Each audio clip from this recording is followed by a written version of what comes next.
Bashundhara Kings Mohammedan sporting ক্লাবকে হারিয়ে দিয়েছে, যাতে তারা শীর্ষস্থানটা আরও বেশি সুসংহত করেছে। এবং এই সপ্তাহে যে 5 ম্যাচ, সেই 5 ম্যাচের রেজাল্টগুলো আমরা এক নজরে দেখে নিতে চাই। বসুন্ধরা কিংস এবং মোহামেডান ছিল এই গেম উইকের সবচেয়ে বড় ম্যাচ, যেটা বসুন্ধরা কিংস 2-0 গোলে জিতে নিয়েছে। আর রহমতগঞ্জ হেরেছে ফর্টিজ এফসির কাছে। আরেকটা ওই হিসাবে চিন্তা করলে আরেকটা বিগ ম্যাচ, সমশক্তির বা ওইভাবে বিচার যদি আপনি করতে পারেন, যদিও ফর্টিজ সেখানে একটু এজ পাবে। আরামবাগ ব্রাদার্স ইউনিয়নকে হারিয়েছে 2-0 গোলে, একটা অঘটন হিসেবে সেটা ধরা যেতে পারে। ইয়াং মেন্সকে 5-0 গোলে উড়িয়ে দিয়েছে আবাহনী লিমিটেড, তারা ফিরেছে জয়ের ধারায়। গোলস গ্যালোর দেখেছে সেই ম্যাচটা। আর পিডব্লিউডি পুলিশ এফসির ম্যাচ হয়েছে ড্র। একটা করে যদি আসেন, বসুন্ধরা কিংস, তারা এই কিংস অ্যারেনায় তাদের মোহামেডানের সাথে স্মৃতি ভালো না। লিগে হচ্ছে তারা গেলবার হেরেছে, এর আগের বার তারা হেরেছে, তবে এই ম্যাচটায় হচ্ছে তারা কমপ্লিটলি ডমিনেট করেছে। এই ম্যাচটায় গোল পেয়েছেন, রাকিব শুরুর দিকে একটা গোল পেলেন, শেষ দিকটা আমরা ডোরিয়েলটনের কাছ থেকে গোল দেখলাম। এবং এর ফলে কি হচ্ছে, আপনার মোহামেডানের জন্য টাইটেল রেসে থাকাটা, কারণ ডিফেন্ডিং চ্যাম্পিয়ন তারা হচ্ছে নেক্সট সিজনের টাইটেল রেসে থাকবে, সেটা খুব স্বাভাবিক। তাদের হচ্ছে টাইটেল রেসে থাকাটা কিন্তু আপনার কঠিন হয়ে গেল। মোহামেডান টাইটেল রেসে যে থাকবে, এটা তো মোহামেডানের হাতে নাই। মানে একটা টিম চালাইতে হলে তো পয়সার প্রয়োজন আছে। একটা টিমের যে প্লেয়াররা খেলেন, যারা এই দলটাকে চ্যাম্পিয়ন করেছে, তাদের তো বেতনাদির ব্যাপার আছে। একটা টাইটেল জেতার পরও, মানে পেশাদার লিগের প্রথম টাইটেল জেতার পরও আমরা মোহামেডানের কর্তৃপক্ষ বা যারা ক্লাব চালান তাদের কাছ থেকে সেই রকম সমর্থন এই প্লেয়ারদেরকে পেতে দেখিনি।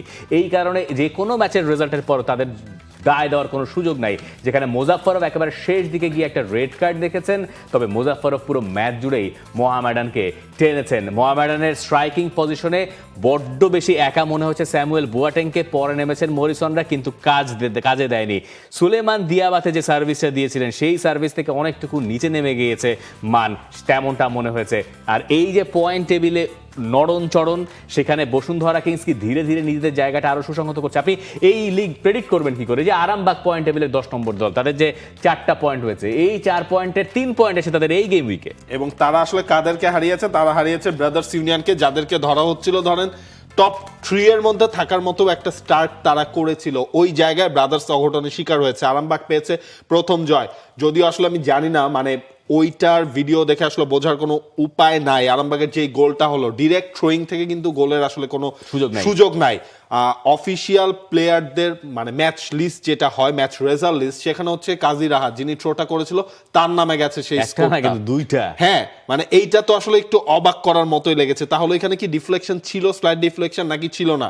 যদি না থাকে তখন তো এটা আসলে গোল না। আমার কাছে মনে হয় একটা ডিফ্লেকশন ছিল। ফার্স্ট গোলটা, সেকেন্ড গোল, ফার্স্ট গোলটা তো অবধারিতভাবে ছিল। দেন যেই কারণে ক্যামেরা অ্যাঙ্গেল বেশি বাড়াইতে হয় ফুটবলে। মানে আপনি যদি খেলা দেখান, তাহলে আপনি যখন এই যে প্রপার অ্যাঙ্গেল পাবেন না, তখন এই সংশয়ের জায়গা আপনি তৈরি করে দিচ্ছেন, যেটা আরো বেশি সংশয় বাড়াবে। মানে একে তো আপনি সংশয়বাদী, আপনার সংশয়টাকে এটাকে চূড়ান্ত পর্যায়ে নিয়ে যাবে, কারণ আপনার কাছে আরেকটা অ্যাঙ্গেল নাই।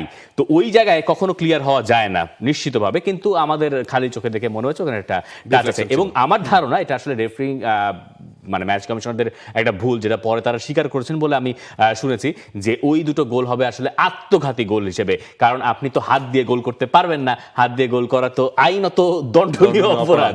তো দুটো লং থ্রো, সেখান থেকে ওইভাবে আসলে গোল হয়েছে একটা ডিফ্লেকশনের মাধ্যমে। লং থ্রো পুরো বিশ্বজুড়ে এখন আবারও ফিরে এসছে, আর বাংলাদেশে তো বরাবরই ছিল, যেটা তাদেরকে হেল্প করেছে ওই ম্যাচটা জেতার ক্ষেত্রে। দিয়াবাতের কথা আপনি বলছিলেন, দিয়াবাতের অভাবটা মোহামেডান যখন হচ্ছে আসলে ভোগ করছে, তখন আবাহনী মনে হয় ধীরে ধীরে সেই দিয়াবাতেকে দিয়েই তারা হচ্ছে গিয়ে একটু হলেও ওপরে উঠছে। আবাহনী এই সিজনের হচ্ছে গিয়ে সোফার বেস্ট ম্যাচটা তারা খেললো। 5টা গোল তারা করেছে, 2টা গোল আপনার অফসাইডে বাতিল হয়েছে। এবং আপনি গোল স্কোরারদের সেই নামগুলো যদি দেখেন, সোলেমান দিয়াবাতের 2 গোল, আপনি আলামিনকে গোলে ফিরে পাচ্ছেন, আপনি মোরসালিনকে গোলে ফিরে পাচ্ছেন। এইটা আবাহনীর জন্য ছিল আপনার সবচেয়ে ইম্পর্টেন্ট, কারণ এই দলটাকেও তো আপনি টাইটেল রেসে দেখবেন, টপ 2 টপ 3 এর মধ্যে থাকবে, সেইটা আসলে এক্সপেক্টেড। সেই জায়গায় আবাহনীর ওই লাস্ট ম্যাচগুলোতে হার, পয়েন্ট হারানো শুরুর দিকটায়, সেটা হচ্ছে মারুফুল হকের দলকে পিছিয়ে দিয়েছিল। তবে আমার মনে হয় মোরসালিনের ইনজুরি থেকে ফেরা, আলামিনের এই গোল পাওয়া, দিয়াবাতের জ্বলে ওঠা, এইটা হচ্ছে বসুন্ধরা কিংসের জন্য চ্যালেঞ্জ জানাতে পারে কিনা, সেটা হয়তো সামনের এই ফার্স্ট লেগের বাকি 3টা রাউন্ড বলবে। মিডউইকে ফেডারেশন কাপের ম্যাচে ব্রাদার্স ইউনিয়নের কাছে হেরে আবাহনী পরে লিগের ম্যাচ জিতলো 5-0 গোলে, ব্রাদার্স ইউনিয়ন হেরে গেল আরামবাগের সঙ্গে। এই যে দুই রকম পরিস্থিতি। আর আবাহনীর জন্য আমার কাছে মনে হয় এই ম্যাচে সবচেয়ে বড় পাওয়া হচ্ছে তাদের 3 ফরওয়ার্ডের, যদিও মোরসাইন ফরওয়ার্ড নন, মানে একসঙ্গে স্কোরশিটে নাম লেখানো। সুলেমান দিয়াবাতে আর আলামিন, এটা তো খুবই ইম্পর্টেন্ট, কারণ তারা গোল পাচ্ছিলেন না এবং একটা হতাশা ক্রমেই আবাহনীতে বাড়ছিল। এটা হয়তো তাদেরকে সেই আত্মবিশ্বাসটা দেবে। আলামিন প্রচুর পরিমাণে হার্ডওয়ার্ক করছেন, তিনি ব্যাক অ্যান্ড ফোর্থ নিচে নামছেন যাচ্ছেন, কিন্তু গোল তিনি পাচ্ছিলেন না, গোলের সামনে তিনি যাওয়ার সুযোগ পাচ্ছিলেন না। স্ট্রাইকারদের বা ফরওয়ার্ডদের অনেক সময় এটা হয় যে গোল গেরো একবার লেগে গেলে সেটা খোলার জন্য একটা গোল প্রয়োজন হয়। সেই গোলটা আলামিন পেলেন কিনা সেটা হয়তো সামনের দিনগুলোতে আমরা বলতে পারবো। সুলেমান দিয়াবাতে তো পরীক্ষিত ফুটবলার, কিন্তু তিনিও তার সেরা সময়টা ফেলে এসছেন বলেই মনে হচ্ছে। যদিও তিনি ফার্স্টে প্রিসিজন পাননি, পরে আবার এই গ্যাপে গ্যাপে প্রিসিজন তিনি করতে পেরেছেন। এইটা বা এই দুটো জিনিস আমার কাছে মনে হচ্ছে আবাহনীর জন্য বেশ পজিটিভ দিক। কিন্তু এই সব কিছুর মোড়কে আমার কাছে মনে হয় এই গেম উইকের সেরা গোলটা রাকিবের, ম্যাচের বিবেচনায়, ম্যাচের গুরুত্বের বিবেচনায়, গোলের বিবেচনায়। রাকিবের জন্য তো আপনার মানে গোলে ফেরাটা দরকার ছিল, তিনি অ্যাসিস্ট করে যাচ্ছিলেন একের পর এক। ওই জায়গায় রাকিব হচ্ছে গোলটা একটা ইন্ডিভিজুয়াল ব্রিলিয়ান্সি দিয়ে করেছেন, ক্রেডিটটা ফয়সাল আহমেদ ফাহিমকেও দিতে হয়। তিনি যেই ক্রসটা করেছেন, বলছিলাম আমরা ফাহিম এবং রাকিব জাতীয় দলের দুই উইঙ্গার যখন ক্লাবকে আপনার ওই তাদের মধ্যে ওই কেমিস্ট্রিটা গড়ে উঠতে পারে, টোরিয়েলটন তো মাঝখানে আছে, তখন সেটা হচ্ছে আপনার ন্যাশনাল টিমের জন্য একটা প্লাস পয়েন্ট নিয়ার ফিউচারে হয়ে দাঁড়ায়।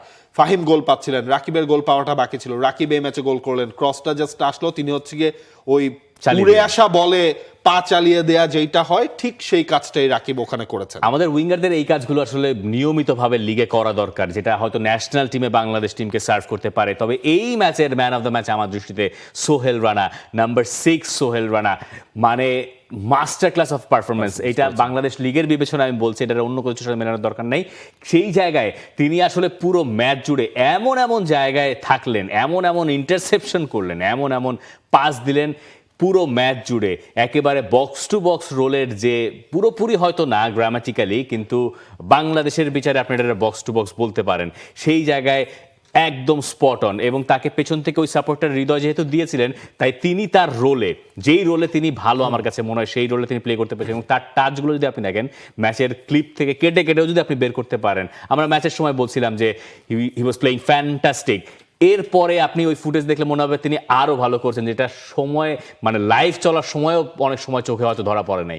স্পেশালি আনিসুর রহমান জিকো আছেন সেই জায়গায়, জিকোর কাছ থেকে হচ্ছে গিয়ে মিনিমাম 2টা আমরা গোল সেভিং ক্লিয়ারেন্স আমরা এই ম্যাচে দেখেছি। সবকিছু মিলিয়ে বসুন্ধরা কিংসের মানে এই ফার্স্ট লেগটার পরেই মোটামুটি মনে হয় হচ্ছে বলা যাবে যে তারা ক্লিয়ারলি ফেভারিট এবারে লিগ জেতার জন্য। হ্যাঁ, তাদের পরের পজিশনে কারা আছে, ফর্টিজ এবং রহমতগঞ্জ, একটা হাড্ডাহাড্ডি ম্যাচ হচ্ছিল একেবারে শেষ দিকটায়, যে ওকাফোর গোল করলেন, ফর্টিজ হচ্ছে জয় পেল। সেই ফর্টিজ কিন্তু এখন পয়েন্ট টেবিলের 2 নম্বরে উঠে এসেছে। সুতরাং ওই 2-3 এদের মধ্যে যেমন লড়াই হচ্ছে, আপনি 4 থেকে পরে 7-এর মধ্যেও একটা লড়াই দেখবেন, 1 পয়েন্টের ডিফারেন্স দেখলেই হবে। মানে পয়েন্ট টেবিলের 8-শটা অবস্থা দেখলেই সেটা খুব স্পষ্ট বোঝা যায়। এই বসুন্ধরা কিংসের কথাটা যেহেতু বললেন, মানে বসুন্ধরা কিংস আমার কাছে মনে হয় যে এক সিজন বিরতি দিয়ে ধীরে ধীরে তাদের সেরা ছন্দে ফিরছে, যদিও তাদের দলের সঙ্গে বাকিদের দলের একটা বিস্তর ফারাক আছে। এই দলের কাছ থেকে এই পারফরমেন্সই এক্সপেক্টেড, যেটা বাংলাদেশ লিগে আমার মনে হয় অবশেষে কিংস সমর্থকেরা দেখতে পাচ্ছেন। বাংলাদেশ ফুটবল লিগ নিয়ে দর্শক আপনার মন্তব্য জানতে চাই কমেন্ট সেকশনে। For more updates, subscribe to our YouTube channel and click on the bell icon. Follow us on Facebook and Instagram.